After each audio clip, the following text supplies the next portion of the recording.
everybody. We're talking triggers, doing a bit of a series on triggers for eating at the moment.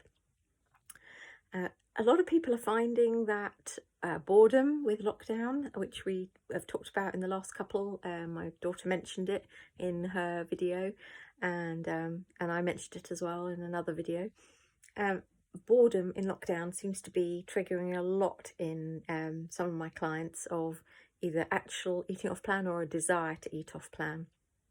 And although it's a really uncomfortable thing for you to go through, it's an opportunity to really learn about the things that are triggering you to eat, because those don't go away when you get to goal and you're in maintenance. The learning new strategies for how to deal with these triggers I think is vital for maintenance. So being aware of them when they happen, don't feel guilty about it, don't beat yourself up about it, don't think you're weak, just think, okay, this is interesting. I talk a lot with clients about an attitude of curiosity about what's happening for them, building that self-awareness all the time.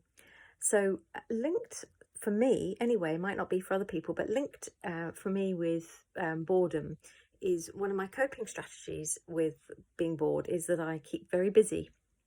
And that bizarrely is another trigger for eating if I don't watch myself and plan carefully, because what happens with me is that I keep so busy that I get exhausted.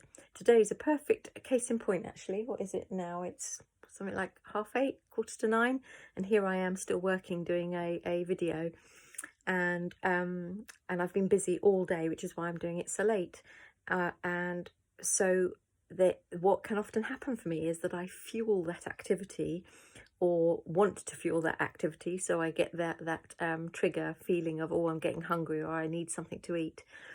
And so what I've had to do is learn over time to really see those patterns developing, and then I have practical measures that I take. So for instance, on a busy day, I get out of the kitchen as soon as I can, which is why I'm up in my bedroom at the moment doing this video.